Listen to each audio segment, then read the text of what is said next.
wabarakatuh. Waalaikumsalam warahmatullahi wabarakatuh. Dan salam dan bahagia untuk kita semua. Yang terhormat Ibu Kepala Sekolah dan wakilnya, yang terhormat Dewan Guru SMPN 12 Bogor yang sempat hadir. Alhamdulillah, selaku hamba yang beriman, sudah sepatutnya kita memanjatkan puja dan puji syukur kita kehadirat Allah Subhanahu wa Ta'ala, karena berkat limpahan rahmat dan rahmatnya kita semua dapat berkumpul di ruangan guru ini dalam rangka pemenuhan kegiatan kami, dalam rangka sosialisasi apa yang kami dapat dari pembelajaran kami saat kami mengikuti program Guru Benar. Salawat beriring salam kita sampaikan kepada Allah Subhanahu wa Ta'ala, semoga tercurahkan kepada Nabi besar kita Nabi Muhammad Sallallahu Alaihi Wasallam yang telah membawa kita dari zaman jahiliyah, dari zaman kebodohan menuju zaman yang serba modern dan penuh dengan teknologi seperti yang kita rasakan pada saat ini. Bapak-bapak, ibu-ibu sekalian, pertama yang saya sampaikan terima kasih atas kesempatan dan waktunya sempat menghadiri acara ini. Kemudian mohon maaf kalau kami mengganggu waktu tugasnya, mengganggu kewajiban dalam melaksanakan profesinya. Menurut kami cukup penting untuk menyampaikan apa yang kami dapat.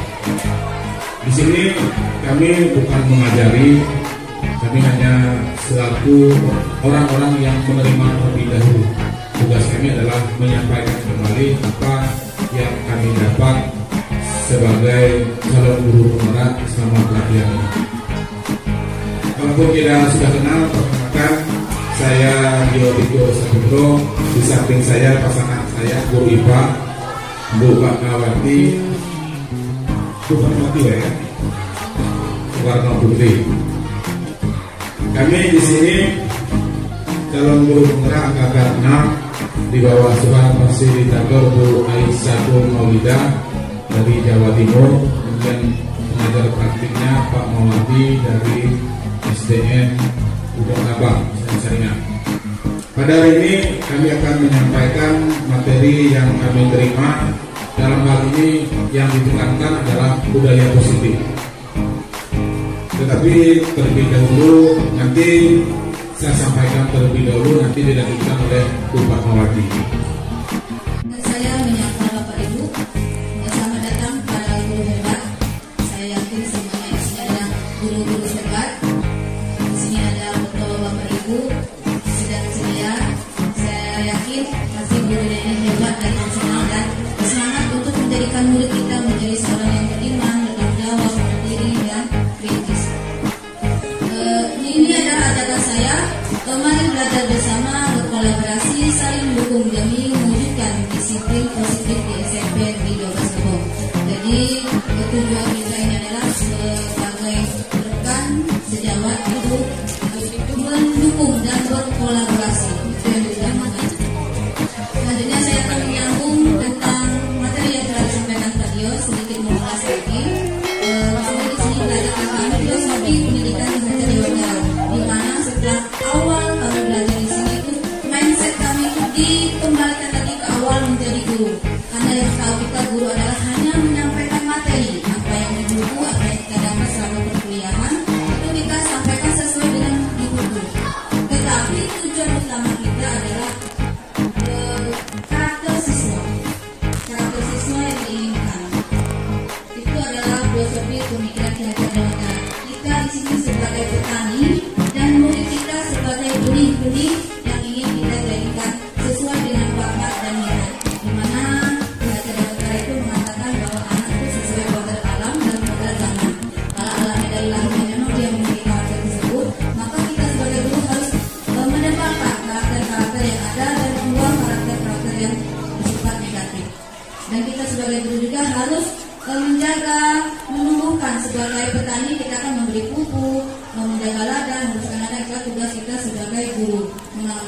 akademi dan kita adalah petani. Lanjut Pak Dia. Ini modul-modul yang kami pelajari selama CGP sebulan ini. Kurang lebih 2 bulannya ada disiplin positif, ada kebutuhan dasar manusia, ada motivasi perilaku manusia, posisi kontrol, keyakinan kelas, dan yang terakhir adalah ketiga restitusi. Bapak Ibu tahukah ini siapa? Ya, ini adalah Ki Hajar Dewantara. Mungkin Bapak Ibu kenal bahwa Ki Hajar Dewantara ini sebagai Bapak Pendidikan Nasional yang dilantik oleh Presiden Soekarno kita. Beliau lahir pada tanggal 2 Mei tahun 1889 dan beliau meninggal pada tanggal 26 April 1959. Dan tanggal kelahirannya kita peringati sebagai Hari Pendidikan Nasional Indonesia. Beliau inilah yang berjasa dan yang dikenal dengan semboyannya yaitu Ing Narso Suntulodo, Ing Madia Lamukarso, Peduli Handayani. Yang di depan contoh, yang di tengah memberi semangat dan yang di belakang memberi dorongan. Itu yang kami bahas selama modul 1.1 ini. Pemikiran kita dikembalikan lagi tujuan utama kita sebagai pendidik. Lanjut. Nah, ini yang sudah dijelaskan Pak Dio dan saya tadi. Nah, di sini ada profil pelajar Pancasila. Yang kita kenal sekarang adalah kurikulum merdeka. Mungkin kita belum menerapkan, mungkin tahun-tahun selanjutnya kita akan menerapkan kurikulum merdeka, di mana tujuan utama kita adalah menjadikan siswa itu memiliki profil pelajar Pancasila. Ada 6 profil yang harus kita jadikan. Yang pertama itu beriman dan bertakwa kepada Tuhan Yang Maha Esa dan berakhlak mulia. Yang kedua berkebinekaan global. Dan yang ketiga bergotong royong. Keempat kreatif, kelima bernalar kritis, dan yang terakhir adalah mandiri. Ini 6 profil pada Pancasila yang akan kita terapkan, yang akan menjadi tujuan kita menjadikan murid memiliki profil pelajar Pancasila. Lanjut Pak Dep. Nah, masih tentang filosofi pemikiran Ki Hajar Dewantara. Salah satu yang dilakukan oleh guru dalam membantu siswa tumbuh maksimal memiliki profil tersebut, maka adanya yang namanya budaya positif. Nah, budaya positif ini yang harus berpihak kepada murid, sehingga perlu adanya kegiatan atau suatu usaha yang dinamakan disiplin positif. Apa itu disiplin positif? Nah, disiplin ini seringkali dikaitkan dengan hukuman ya. Kita mendisiplinkan anak dengan memberi hukuman, sehingga anak tersebut tidak nyaman. Timbul ketidaknyamanan antara anak. Inilah yang salah satu sisi negatif dari disiplin yang berbentuk hukuman. Lanjut ya. Nah, sebagai pendidik tujuan kita ini menciptakan anak-anak yang memiliki disiplin diri sehingga mereka bisa berperilaku dengan mengacu pada nilai-nilai kebajikan universal dan memiliki motivasi intrinsik. Nah, motivasi dari diri sendiri bukan dari ekstrinsik. Nah, kalau kita memberikan hukuman itu berarti dia motivasinya dari luar atau ekstrinsik. Sedangkan yang kita inginkan sekarang adalah motivasi dari dalam diri anak. Anak itu sadar melakukan ini atas kesadaran diri sendiri. Nah, disiplin positif ini kita buat biasanya melalui dari tingkatan terkecil, yaitu membuat keyakinan kelas. Ini biasanya bukan tugas wali kelas saja, tetapi seluruh guru mapel itu membuat keyakinan kelas. Apa itu keyakinan kelas? Kalau dulu itu peraturan kelas. Misalnya anak datang tepat waktu, membuat tugas, mengerjakan waktu tepat waktu, mengerjakan tugas tepat waktu. Nah, itu biasanya berupa peraturan. Tetapi sekarang yang dianjurkan itu membuat keyakinan kelas. Isinya hampir sama dengan peraturan, tetapi ini lebih bersifat universal. Ya. Sebelum kita membuat keyakinan kelas, kita terlebih dahulu mengetahui apa sih kebutuhan yang harus dimiliki seorang anak atau kebutuhan manusia. Yang pertama itu yang bertahan hidup, seperti makan, minum, sandang, pangan, itu kebutuhan dasar ya. Yang kedua kasih sayang dan rasa diterima. Seorang murid ini biasanya membuat perilaku negatif, ada yang butuh perhatian. Misalnya ada anak berbuat salah, ada tujuan tertentunya, itu dia ingin mendapatkan perhatian dari seorang guru. Bisa jadi kebutuhan nomor 2-nya dia tidak terpenuhi di rumah, makanya dia membuat tindakan negatif sehingga dia ingin memperoleh perhatian dari seorang guru. Penguasaan ini biasanya seorang anak atau seorang murid itu di sekolah menampilkan sikap merasa egois, menang sendiri. Nah, itu berarti kebutuhan nomor 3-nya dia kurang terpenuhi. Nah, kebebasan. Nah, biasanya ada anak yang main di kantin. Selama jam pelajaran ada anak main di kantin. Nah, mereka ini berarti kebebasan, kebutuhan kebebasannya kurang dipenuhi. Dan yang terakhir kesenangan. Nah, anak-anak itu sekarang posisinya pada masa bermain. Jadi sambil belajar, sambil bermain itu yang kita anjurkan. Nah, motivasi perilaku manusia. Motivasi itu berupa dorongan. Ini yang kita bahas motivasi pada murid kita di sekolah. Ada motivasinya berupa untuk menghindari ketidaknyamanan atau hukuman, seperti yang dijelaskan pada mereka datang karena takut dihukum, atau mereka mengerjakan ini karena ingin mendapatkan imbalan. Nah, yang terakhir itu harus yang terbaik itu menghargai nilai-nilai kebajikan diri sendiri. Misalnya dia belajar karena dia ingin meningkatkan kompetensi diri sendiri, berarti dari dalam diri sendiri. Faktor intrinsik, bukan faktor dari ekstrinsik dari luar untuk menghindari hukuman atau menerima imbalan. Ini tadi sudah juga dibahas sama video. Nah, ini ada yang salah sedikit ya Bapak Ibu. Konsep disiplin dengan identitas gagal. Di sana bukan gagal, ini salah pengertian identitas sukses ya. Konsep disiplin bisa sukses apabila melalui konsekuensi dan restitusi. Itu yang saya akan pelajari. Apa itu konsekuensi? Apa perbedaannya dengan restitusi? Apa perbedaannya dengan hukuman? Apa dengan perbedaannya dengan imbalan atau pemberian? Konsekuensi itu adalah penguatannya berupa jangka pendek. Misalnya, seorang anak tidak membuat PR. Hukumannya biasanya Bapak Ibu, buat jurnal PR, silakan menghormat tiang bendera selama 10 menit. Itu hukuman. Nah, itu tidak selaras dengan apa yang dibuat anak tersebut. Mereka tidak membuat PR, tetapi kenapa hukumannya bersumbat? Nah, itu tidak sesuai. Kalau konsekuensi, mereka tidak membuat PR. Konsekuensinya mereka membuat PR di sekolah, tetapi tugasnya ditambah lagi atau 3 kali dari pekerjaan rumahnya. Itu konsekuensi. Tapi ini sifatnya jangka pendek. Anak tersebut mungkin hanya minggu itu dia membuat PR, minggu depannya lagi dia bisa mengulang lagi. Itu faktor dari konsekuensi.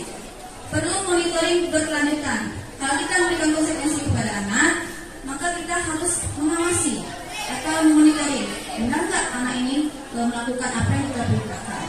Maka konsekuensi itu perlu monitoring. Stimulus dan respon. Nah, biasanya kita bertanya kepada anak dulu, kamu buat PR enggak? Berarti anak itu tidak sadar. Berarti kita yang harus memberikan stimulus. Yang ketiga, yang keempat, murid menghormati peraturan. Nah, dia membuat PR 3 kali karena ada peraturan dari dewan gurunya, bukan dari dalam diri sendiri. Dan yang terakhir, kehilangan waktu untuk merenungi kesalahan. Karena kenapa? Karena konsekuensi yang kita berikan bukan dari diri mereka sendiri. Yang terakhir ini yang restitusi yang dianjurkan oleh pemikiran orang-orang hebat, terutama Gonsen. Restitusi ini mengajarkan murid untuk bertanggung jawab. Dia bertanggung jawab atas kesalahan yang dia buat. Fokus pada pemecahan masalah. Nah, kita mengambil anak bukan hanya memberi hukuman, tetapi memberikan solusi. Dan solusinya itu berasal dari mereka sendiri, bukan dari kita. Jadi murid menghormati dirinya dan juga orang lain. Nah, di sini ada teori kontrol. Apa itu teori kontrol? Teori kontrol nanti ada 5 pernah Pak ya. Nah, ada 5 teori kontrol nanti.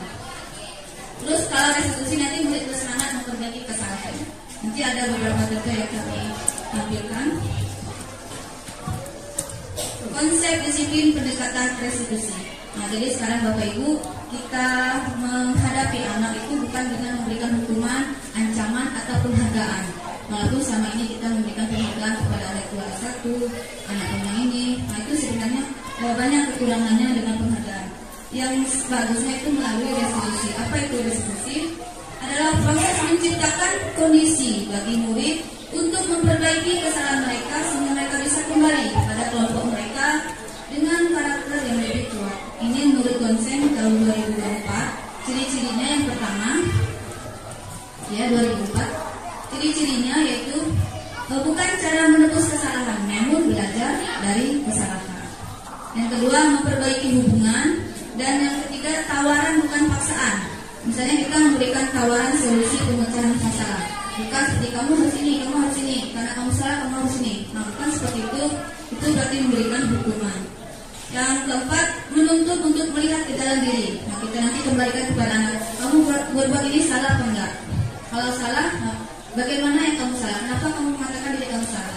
Mungkin nanti pertanyaan-pertanyaan seperti itu yang kita memancing biar anak itu sadar akan kesalahan dirinya. Terus juga kita mencari kebutuhan dasar yang mendasari tindakan. Nah, tadi ada 5 kebutuhan dasar murid yang sudah dijelaskan. Kalau ada salah satu yang tidak mereka penuhi, maka dia akan berbuat salah di sekolah. Terus fokus pada karakter bukan tindakan. Nah, kita bukan memberikan tindakan hukuman, tetapi kita ingin menguatkan karakter yang ada pada anak. Misalnya anak bisa meningkatkan permasalahannya sendiri.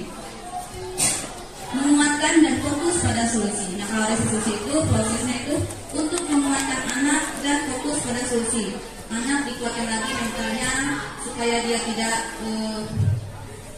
grogi dengan kawan-kawan, tidak merenung diri, merasa terjauh dari kawan-kawan, makanya kita fokus pada pemecahan solusi. Nah, ini ada contoh kasus siswa yang sering tidak mengerjakan PR. Sudah saya jelaskan tadi, kalau hukuman biasanya guru suruh anak tamat bendera selama 10 menit. Itu tidak sesuai dengan apa yang mereka perbuat. Mereka salah tidak mengerjakan PR, tapi hukumannya menolak bendera. Itu sudah tidak sesuai. Dan ini akan menyakiti murid dan juga akan mungkin merasa benci kepada gurunya. Nah, guru marah dan murid menjadi takut. Nah, itu akibat dari hukuman. Kalau konsekuensi, nah guru memberikan konsekuensi untuk mengerjakan PR saat istirahat atau dikenakan sebanyak 3 kali lipat. Ini sudah sejalan dengan perbuatan salahnya, tetapi ini juga butuh monitoring dari gurunya. Dan sifatnya ini jangka pendek, dan minggu ini dia buat, minggu depan lagi mungkin dia bisa mengulangi. Itu dari konsekuensi. Yang restitusi, nah ini yang dianjurkan, guru menanyakan keyakinan kelas. Berarti sebelum ini kita harus membuat keyakinan kelas di dalam kelas atau selama proses pembelajaran yang kita ambil. Di sini guru bersifat terbuka dan siswa menghormati dirinya dan orang lain. Misalnya keyakinan kelas yang kita buat saling menghormati dan menghargai. Maka di sekolah atau di kelas mereka menghormati sesama teman-temannya. Nah, di sini ada 5 posisi kontrol. Nah, kira-kira Bapak Ibu baca di sana ya. Ada penghukum, ada pembuat rasa bersalah, ada teman, ada pemantau, dan juga ada manajer. Kira-kira selama kita menjadi guru, posisi mana kita di sana? Apakah sebagai penghukum, teman, pembuat rasa bersalah, pemantau, atau manajer? Kira-kira Bapak Ibu berada di posisi yang mana? Teman, Penghukum, teman, pemantau. Penghukum bisa, Teman bisa, teman bisa, pemantau bisa. pemantau bisa. Ada nggak yang sudah mencapai posisi manajer? Emang apa itu posisi manajer? Apa itu penghukum? Nah, kita lihat. Yang pertama penghukum. Ini biasanya seorang guru itu mengarahi anak, menunjuk-nunjuk anak, menghardik-hardik. Itu contoh dari posisi penghukum. Yang kedua itu ada membuat orang lain merasa bersalah.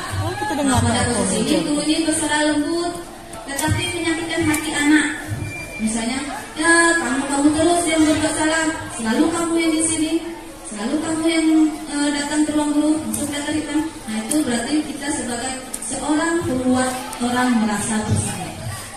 Posisi, nah ini kata-katanya. Contoh kata-kata seorang guru di posisi pembuat orang lain merasa bersalah. Ibu sangat kecewa sekali dengan kamu. Berapa kali Bapak harus memberitahu kamu ya? Gimana coba kalau orang tua kamu tahu kamu berbuat begini? Selama ini saya sering berkata seperti ini kepada anak-anak. Berarti saya sebagai pembuat orang lain merasa bersalah. Mungkin dalam hati anak ini merasa, wah saya salah. Tapi dia tidak ada efek jerah. Masih mengulang lagi menanyakan. Yang ketiga, lanjut yang ketiga, teman. Posisi kontrol sebagai teman. Nah, ini biasanya guru tidak menyakiti murid. Gurunya ramah, biasanya menyapa murid. Tetapi ada kelemahan kalau kita sebagai teman. Kenapa? Karena kalau murid sudah menganggap kita teman, maka murid akan melakukan kalau ada kita. Tapi kalau tidak ada kita, dia tidak mau mengerjakan. Itu contoh guru sebagai teman. Kata-katanya misalnya, ayo bantulah demi bapaknya. Ayo ingat tidak, kamu ingat nggak bantuan bapak selama ini? Ya sudah, kali ini tidak apa-apa, nanti ibu bantu bereskan. Nah itu kalau sebagai teman, tidak ada jarak antara murid dengan guru. Tetapi kelemahannya, murid akan kecewa dan berkata, saya pikir bapak atau ibu teman saya. Murid merasa dikecewakan dan tidak mau lagi berusaha. Hal lain yang timbul adalah murid hanya akan bertindak untuk guru tertentu dan tidak untuk guru lainnya. Misalnya, dia maunya kalau bersama ibu tak mengajar, bersama yang lain tidak mau. Itu contoh guru sebagai contoh. Nah, kalau sebagai pemantau, ini berarti memantau, monitoring, mengawasi. Dia mengawasi setiap murid yang berbuat salah. Misalnya, ada anak yang terlambat, nah, datang ke guru piket. Nah, guru piket kalau sebagai pemantau begini, kamu terlambat, karena kamu terlambat, kamu dihukum sesuai dengan peraturan kita yang ada, yang terlambat ke cleaning membuang sampah. Nah, itu sebagai pemantau. Nanti kalau sampahnya tidak bersih, ibu suruh ulang lagi. Nah, jadi kita itu sebagai pemantau, kita melihat apakah ada membuang sampah atau tidak. Sesuai dengan peraturan sekolah, itu posisi pemantau. Lanjut, sebagai posisi yang terakhir yaitu manajer. Posisi yang dianjurkan untuk menangani sikap murid, yaitu di mana guru berbuat sesuatu bersama murid, mempersilahkan murid mempertanggungjawabkan perilakunya, mendukung murid agar dapat menemukan solusi atas permasalahannya. Namun bila kita menginginkan murid-murid kita menjadi manusia merdeka, mandiri dan bertanggung jawab, maka kita perlu mengacu pada restitusi yang dapat menjadikan mereka seorang manajer bagi dirinya sendiri. Di manajer, murid diajak untuk menganalisis kebutuhan dirinya. Jadi kebutuhan ada 5, Bapak Bunda.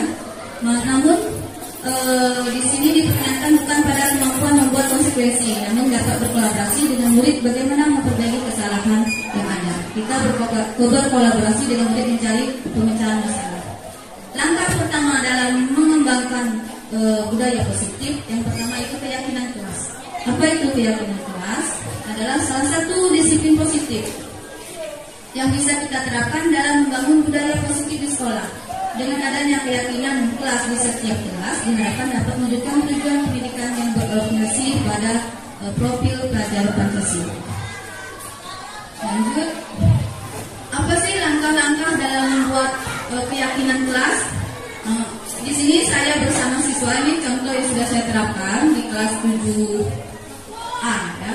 Ini fotonya di kelas 7A. Yang pertama, saya menjelaskan atau memberikan orientasi kepada siswa tentang pentingnya keyakinan kelas. Sebelum kita memulai, kita menjelaskan kepada siswa bahwa keyakinan kelas ini tujuannya ini. Nanti dijelaskan, sudah dijelaskan, maka kalau anak itu setuju, maka kita membuat dan meminta seluruh siswa memberikan pendapatnya apa aja keyakinan kelas atau kesepakatan kelas yang ingin mereka capai. Nah, di sini saya menyebarkan kepada seluruh siswa berupa stick note, catatan, kertas kecil. Jadi semua siswa nanti memberikan pendapatnya di kertas, kemudian nanti kita dibacakan di depan kelas. Nah, sudah dibacakan di depan kelas, nanti ditempel, nanti dipilih di antara beberapa pendapat itu. Nanti biasanya ada yang sama. Misal, Bu, datang tepat waktu. Bu, kami tidak suka ada keributan selama jam pelajaran. Bu, saya maunya seseorang itu meminta izin kalau meminjam buku. Nanti pendapat anak-anak itu ada yang sama. Kalau ada yang sama, nanti kita mengambil kesimpulan dari seluruh pendapat tersebut. Maka kita ambil beberapa, boleh 5, boleh 6. Kalau bisa jangan banyak-banyak. Di sini saya contohkan, saya mengambil 5 dari seluruh pendapat siswa itu. Saya ambil 5 keyakinan kelas. Yang pertama, berdisiplin waktu. Itu contoh keyakinan kelas. Yang kedua, hidup saling menghargai dan menghormati. Jadi kalau mereka ingin dihargai, maka mereka harus menghargai orang lain. Kalau mereka ingin dihormati, maka mereka harus menghormati orang lain. Ini sudah dijelaskan juga pada saat diskusi membuat keyakinan kelas. Yang ketiga, bertanggung jawab dalam menjaga kebersihan. Nah, seringkali anak ini berkeluh kesah, Bu, doa jalan piket, ini baik. Bu, doa jalan piket, ini baik. Nah, itu solusinya kita membuat keyakinan kelas. Nanti kita tanyakan kepada anak, keyakinan kelas mana yang tidak kamu jalankan. Misalnya keyakinan kelas di kelas kami itu ada 5, berarti yang tidak sesuai dengan kesalahan saya adalah keyakinan nomor 3. Nah, kalau kamu tidak melaksanakan nomor 3, apa solusi dari kamu biar kamu menjalankan keyakinan tersebut? Ya Bu, minggu depan saya akan membersihkan. Nah, mungkin solusi seperti ini yang kita harapkan dari anak. Bukan kita yang memberikan solusi, tetapi anak itu sendiri. Yang keempat, bersemangat dan tertib dalam mengikuti pelajaran. Nah, biasanya pas mau belajar ada aja anak-anak yang ribut di sudut-sudut. Biasanya anak cowok ini. Nah Bu, kami tidak suka kadang dia manggil-manggil nama orang tua. Nama orang tua kami dipanggil-panggil. Berarti mereka tidak menghargai dan menghormati dan tidak tertib selama proses pembelajaran. Orang membuat diskusi mereka manggil-manggil nama orang tua. Berarti di sana mereka harus tertib dalam mengikuti pelajaran. Yang nomor 5, saling membantu dan bekerja sama. Nah di sana kemarin itu di kasus 7A itu ada anak yang merasa dikucilkan oleh temannya. Karena kenapa? Karena mungkin mereka merasa anak tersebut tidak mampu, tidak sama dengan mereka, maka mereka kucilkan, mereka tidak mampu terima. Nah solusinya kemarin, Bu, berarti kami harus saling membantu, walaupun dia beda-beda, tapi karena kita satu kelas, maka kami harus saling membantu. Nah, berarti kita membuat keyakinannya saling membantu dan bekerja sama. Ini salah satu contoh kegiatan kelas yang bisa dibuat. Set, biar.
Set, biar.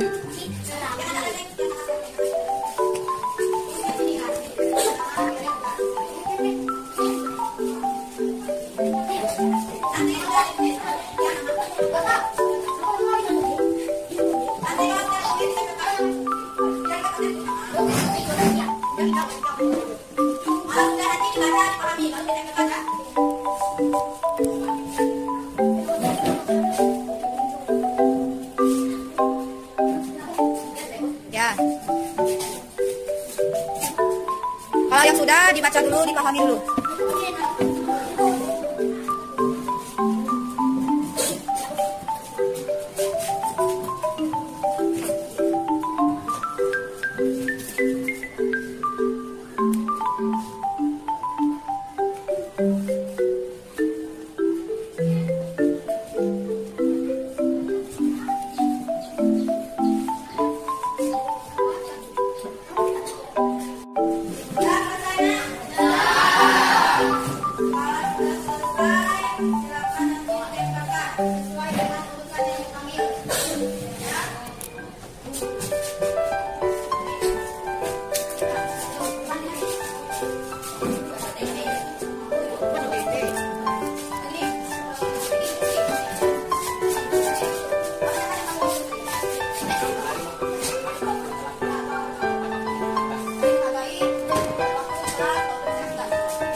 Bekerja sama tepat waktu, tidak boleh makan selama proses pembelajaran. Lanjut, yuk. 샛별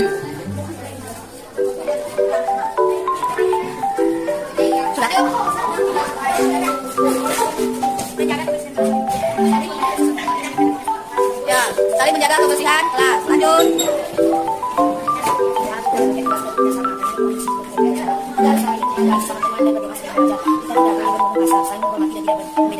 Ya, sama ya. Intinya saling menghargai, menjaga kebersihan lingkungan. Dosa. Lihat temannya, dosa.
Terus bagaimana pembentukan keyakinan kelas? Nah, saudara-saudaranya ini seperti ini Bapak Ibu ya. Kata-katanya itu lebih abstrak dari peraturan. Kalau peraturan kan terlambat datang ke sekolah maka poin pelanggarannya 50. Nah, itu kalau peraturan. Tapi kalau keyakinan itu kata-katanya lebih abstrak. Misalnya saling menghormati, saling menghargai, tidak ada bersifat hukuman atau peraturan. Terus berupa pernyataan universal. Dia menghargai secara umum, menghargai banyak, menghargai sesama guru, sesama murid, sesama temannya. Lanjut, dibuat dalam bentuk yang positif. Kata-katanya positif yang membangun. Nah, sedikit saja agar mudah diingat. Jadi kan saya ambil 5. Jadi kalau nanti kebanyakan sampai 10 ya, 20 itu nanti yang sisa. Kita ambil aja sedikit. Nah, kalau saya coba kemarin 5 keyakinan kelas. Sesuai dengan kondisi kelas dan sekolah akan mudah diterapkan. Nah, kelas 7A tadi sudah saya jelaskan bahwa dia membeda-bedakan temannya. Nah, jadi kondisinya seperti itu, maka diambillah kata keyakinan kelasnya saling membantu dan bekerja sama. Semua warga itu terlibat, maksudnya di kelas itu seluruh siswanya terlibat dalam membuat keyakinan kelas. Kalau kita ingin membuat di sekolah itu bisa Bapak Ibu kita rapat tentang visi-visi keyakinan kelas itu bisa saja dibuat di sekolah. Lanjut, segitiga restitusi. Ya, ja. Nah, langkah-langkah dalam menyelesaikan masalah menggunakan segitiga restitusi. Restitusi itu adalah tahapan tindakan kita untuk membawa siswa menaati keyakinan kelas yang sudah kita buat. Tahap-tahapannya ini ada 3. Yang pertama, menstabilkan identitas. Yang kedua, validasi tindakan yang salah. Dan yang ketiga, menanyakan keyakinan. Nah, keyakinan tadi yang sudah kita buat itu ditanyakan kembali. Lanjut, Pak Dia. Nah, yang pertama itu ada menstabilkan identitas. Pada saat ini peserta diajak untuk tenang kembali tenang dan suasana hati di mana proses belajar dan penyelesaian masalah bisa kita lakukan. Nah, guru, kata-kata guru ini bisa berbuat salah itu tidak apa-apa. Misalnya, contoh yang saya pernah terapkan, ada 2 orang siswa yang berkelahi di selama proses pembelajaran saya, maka saya panggil. Maka kata-kata pertama saya adalah, kenapa kamu dipanggil? Kami tadi berkelahi di dalam kelas. Kamu salah penanya, salah bu. Nah, nanti saya menjelaskan, berbuat salah itu tidak apa-apa. Bukan kita membenarkan tindakannya, tetapi kita ingin peserta didik itu tenang dan kembali ke suasana hatinya, bagaimana proses belajar dan penyelesaian masalah bisa kita lakukan. Lanjut. Yang kedua, validasi tindakan yang salah. Setelah mereka mengaku mereka berbuat salah, kita memberikan semangat dengan validasi tindakan yang salah, yaitu memenuhi perbuatan yang salah pada peserta didik seringkali dilakukan untuk memenuhi beberapa kebutuhan yang tidak mereka dapatkan. 5 kebutuhan dasar tadi mereka tidak dapatkan, maka mereka akan berbuat salah. Nah, pada tindakan ini kata-kata yang sering kita ucapkan biasanya, kamu pasti punya alasan mengapa kamu berkelahi, mengapa kamu mengambil punya teman. Nah, di sini kata-kata untuk menanyakan masalah kenapa mereka berbuat seperti itu. Ini adalah salah satu kata-katanya. Kamu boleh mempertahankan sikap itu, tapi kamu harus menambah sikap yang baru. Misalnya, ada orang mengambil KS-nya, maka dia ambil, maka dia tunjuk temannya. Nah, boleh kita berkata seperti itu. Memang benar tindakan kamu seperti itu membela hak kamu, tetapi ada tindakan yang lebih baik dari itu. Itu mungkin kata-katanya. Terus yang ketiga, yang terakhir, menanyakan keyakinan. Nah, kita menanyakan kembali keyakinan yang sudah dibuat di kelas tadi, keyakinan mana yang belum kamu penuhi. Kalau mereka berkelahi, berarti mereka tidak menghormati dan menghargai orang lain. Nah, kata-katanya bisa seperti ini. Apa nilai-nilai keyakinan yang telah kita sepakati? Kalau kita sudah sepakati, berarti yang tindakan kamu yang melanggar keyakinan yang mana? Nah, itu kata-katanya. Kita kembalikan lagi pertanyaannya kepada anak. Lanjut saja. Nah, sebelum kesimpulan, ini ada tampilan restitusi yang sudah diterapkan di halaman jadi.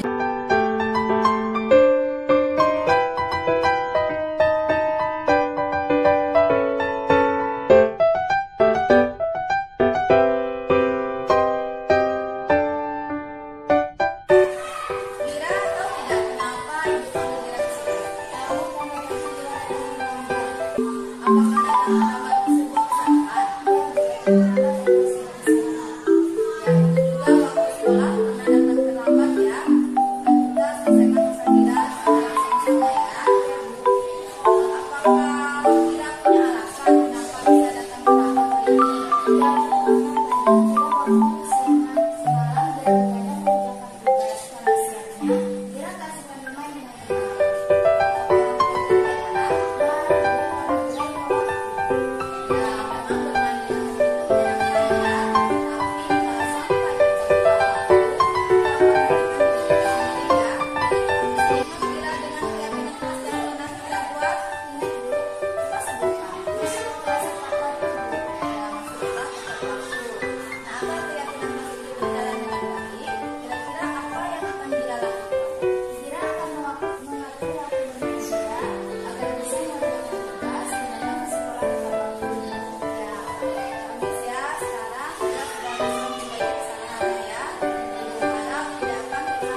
Baiklah, demikian kalau ada pertanyaan bisa kita didiskusikan.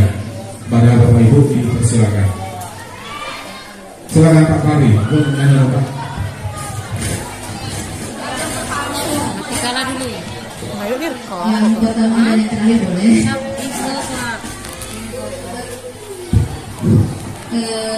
Maaf sebelumnya Bapak kalau saya sedikit ingin berbagi kemarin selama saya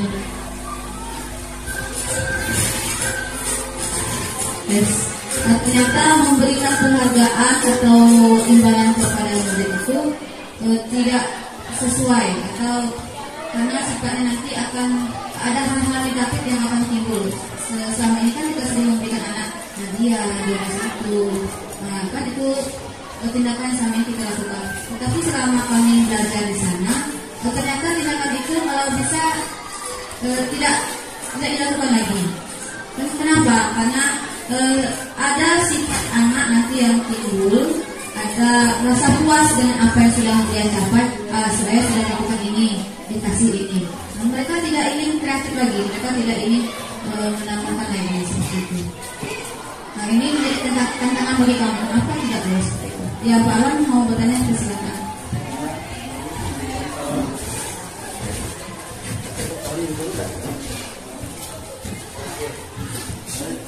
Jangan itu Bapak, karena tidak dapat saya belajar berada di tempat lain. Lalu Pak, disini aja. Terima kasih. Assalamualaikum warahmatullahi wabarakatuh. Alhamdulillah, ini sentosa dan masyarakat dari Jaya wa ala alihi wa sahbihi ajma'in. Ibu Super bersama calon guru penggerak yang insya Allah selalu dalam mengenal Allah SWT. Dan kita yang dapat tugas pada hari ini, ya, mendapat berkah ini yang telah disampaikan oleh kedua rekan kita yang berkurang hampir 1 jam. Menanyakan melalui ya, gempa bumi atau ya fokus ya, yang seperti inilah yang kita harapkan ya. Mari sekarang memperkenalkan orang. Ya, kalau Rasulullah tadi mengatakan ya telah membaca ya buku-buku ataupun dapat informasi dari orang-orang terdahulu, khususnya Bapak Ibu Gubernur tidak Muhammad. Ada tiga ya, ada tiga apa ya, tiga bentuk ya, mulai ayat itu yang dua aja lupa. Nah itu semboyan ataupun ajakan yang dia tahu apa yang kita mau.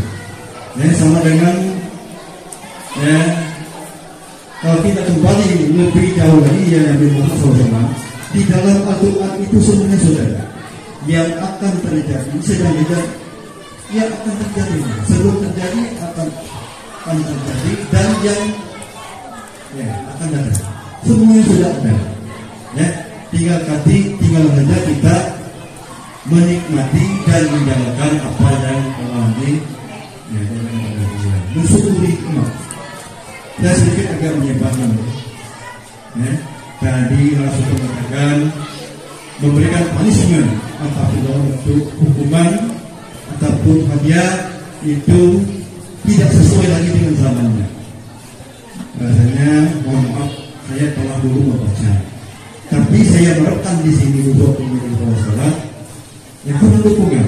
Nah itu ya, saya sudah lama membaca itu. Kenapa? Ya anak atau siswa kita ini yang belajar yang kita itu kita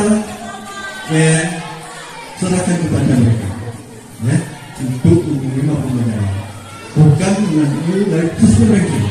Negara sudah sana dia dia tahu yang negara barat sana sudah melakukan itu. Tidak ada itu.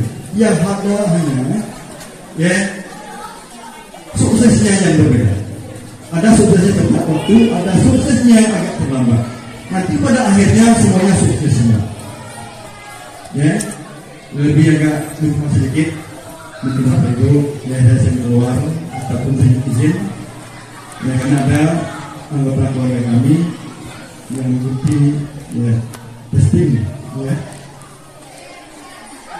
Ibu, kalau di sekolah tidak mendapat ranking 1 sampai 10 dia dapat. Tapi alhamdulillah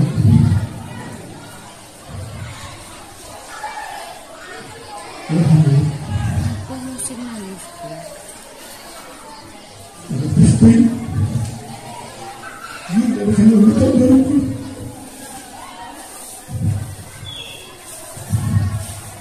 ngajeng nanti gue kan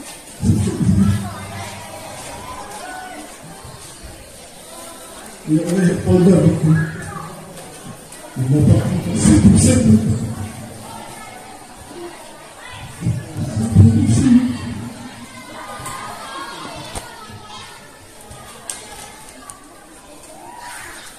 Tapi saya tanyakan dengan tersebut mungkin bagiannya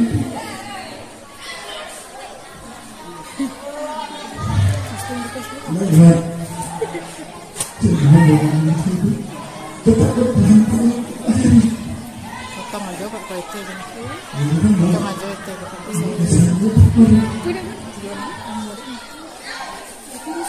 kalau tidak semuanya kita masalah jam kita boleh kita mendapat peringkat 1 sampai ke sini. Ini kita bisa itu. Saya mohon dengan itu mungkin pada minggu depan misalnya dengan gubernur apa fungsi bisa bertahan dengan kependidikan di sekolah.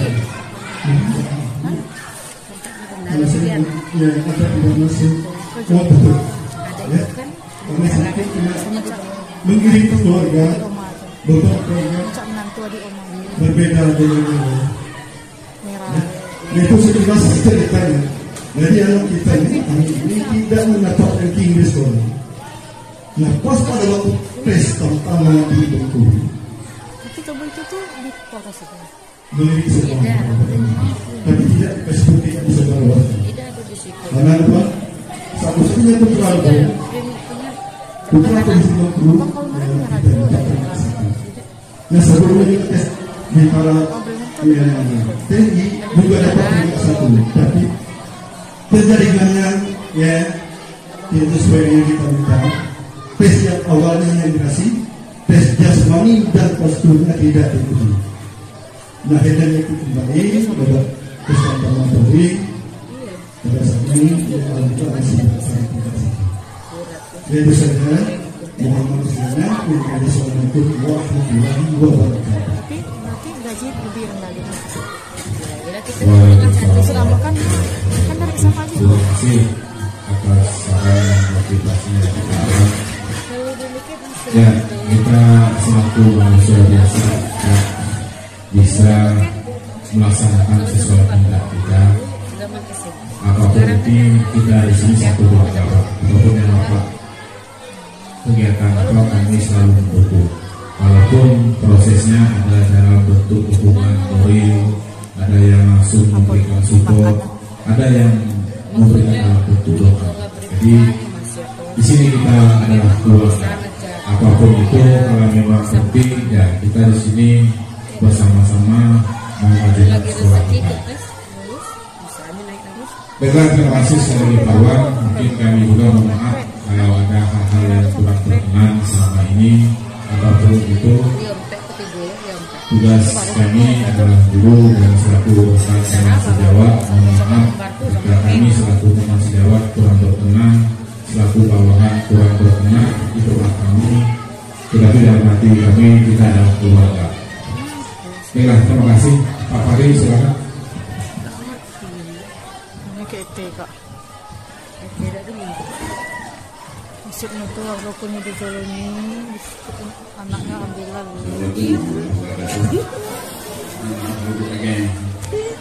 Dari kayak ini kayak lucu. Ini yang dizalimi. Saya alurkan begini aja, tujuannya terakhir. Pada awalnya saya sudah tergerak, kemudian untuk bergerak karena memang mungkin faktor usia termasuk yang sudah agak lama ya, walaupun yang semua dari saya ada. Jadi untuk kedua itu kesusahan. Jadi dalam hal ini menurut saya alangkah bagusnya nanti kalau ada semacam bukan file lagi ini di fotokopikan apa ya, jadi bisa dibaca gitu. Karena daya tangkapnya sudah sama dengan yang muda lagi. Mungkin pihak sekolah bisa fotokopikan sebanyak yang tersedia. Mungkin kalau ada kegiatan yang nantinya dibagikan baca. Jadi itu untung sudah saya mau menanyakan segitiga tadi itu kepada dia sudah tergerak untuk bergerak. Kebetulan pas Pak Wan baru berdiri ada ditampilkan. Saya bacakan cuma tadi sekilas pula belum selesai, belum mati lagi. Jadi kalau ada semacam teksnya yang difotokopikan atau diperbaca itu agak mendukung. Jadi itu yang saya rasakan. Apalagi yang lain tadi itu sekilas saja. Lalu di pemikiran saya mungkin nanti ini besok ada dibagikan. Bukan saya, kalau saya bukanya banyak lagi. Nah, mungkin kalau bahasa dulu lainnya dibagikan filenya. Kalau saya mungkin dibagikan fotokopinya. Nah, karena kalau sudah tergerak terputus itu kan mau bergerak bayar. Nah, itu saja bagi saya. Ini bagus. Ada satu hal lagi tadi. Ini dulu sudah pernah juga bahas ini, tapi ada mengkotak-kotakkan kelompok-kelompokan pembahasan di materi yang lain. tidak ada semua tempat, semua jenis siswa dan semua sekolah dan sama. Ini kan bisa meratakan saja semuanya, dianggap sama gitu. Mungkin kalau untuk menanggapi punishment sama ini tadi, untuk bagi siswa yang sangat jauh sekali, mungkin kita mengulang-ulangi ini. Mungkin tugas guru sudah dilakukan itu mungkin 15 kali, siswa belum berubah, bukan lagi. Itu maksudnya dalam hal tadi itu. Kalau untuk siswa yang bagus, kita akan ngasih tahu siswa itu sudah paham, kemudian sejalan dengan kita dalam hal tadi itu. Kalau siswa bermasalah, tidak boleh hukuman dan tidak boleh dikasih hadiah. Itu mungkin kesimpulan dari saya lagi, yaitu materi tadi yang berhubungan ini, tidak, siswa yang bersalah tidak boleh itu, yang bagus tidak boleh dikasih hadiah, fokusnya kepada yang siswa yang bersalah. Ini akan menjadi beban berat bagi guru ketika menemui siswa yang bermasalah. Yang siswa yang bermasalah, kalau sepintas mungkin dalam selama 3 tahun di sekolah ini tidak bakal berubah kenakalannya. Nah, tapi dalam hal ini bersifat berpikir positif, kita tidak menyerah, tetap kita menghasilkan cara-cara ini, walaupun dia tamat siswa itu tidak berubah. Begitu. Kalau tidak dikasih hukuman dan tidak dikasih hadiah, yang jelasnya tidak dikasih hukuman. Bisa jadi kalau saya beranggapan hal ini sudah dilakukan sekitar umur dia nanti 20 SMA dan taruhlah ini mungkin dia, hal yang kita didik 3 tahun tadi itu belum. Jadi itu cocok juga kalau agama gitu juga, walaupun kan dia tidak berubah. Mungkin itu saya lagi dalam hal tadi itu siswa guna. Nah, itu saja, mudah-mudahan kawan bisa memahaminya. Tadi itu sekian, terima kasih.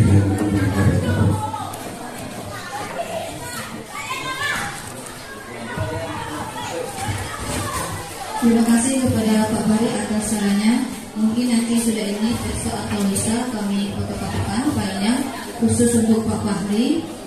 Kita yang lain juga ingin fotokopikan, mungkin nanti ajukan saja sama Pak Mas Andade. Materinya nanti kami fotokopikan atau kami print.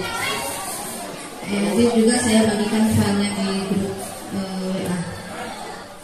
Dan mungkin juga tantangan kita Pak ya dalam menghadapi kenakalan siswa ini. Kalau bisa menerapkan segitiga restitusi, kalau nggak bisa sekarang mungkin secara bertahap. Tidak mungkin kita meninggalkan memberi hukuman, tidak berikan hukuman lagi, mungkin secara bertahap. Ada tambahan dari Pak Dewi bersama.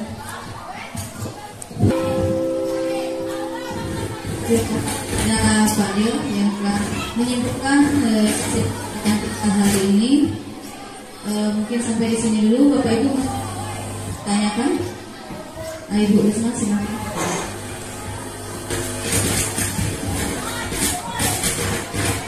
Wah, udah salah pakai mic.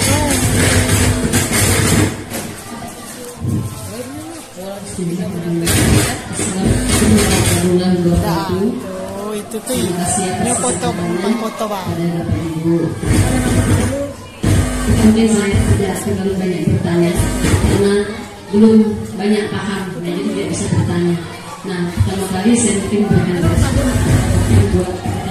kita yang sudah berhasil dari cara guru penggerak.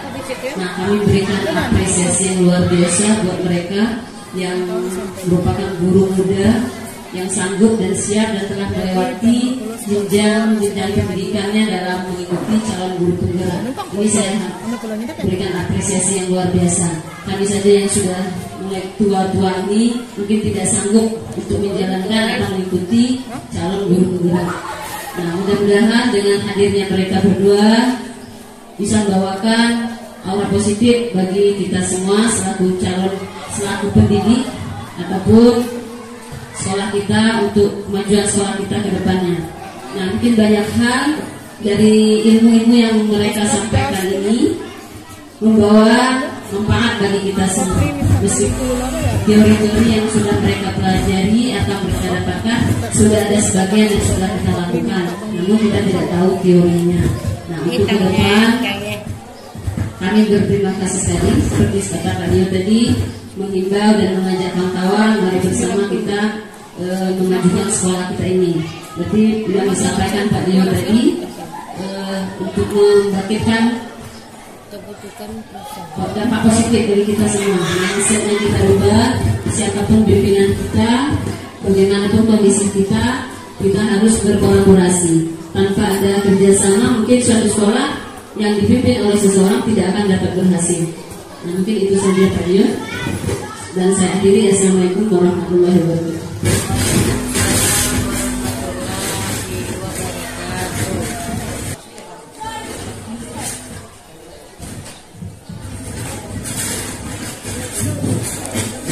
Kalau tidak ada, kami mohon maaf dari kami, dan sebelumnya terima kasih atas waktu dan kesempatannya. Mohon maaf jika ada penjelasan dari kami tentang kami yang kurang berkenan. Kami maksud kami baik adalah mencoba memberikan apa yang kami dapat agar kita bisa berubah sama-sama. Seperti moto kami, guru penggerak, bergerak dan menggerakkan. Kami berusaha untuk menggerakkan, sampaikan dan berusaha untuk bergerak. Terima kasih. Mari kita akhiri ini dengan sama-sama membaca. Alhamdulillah.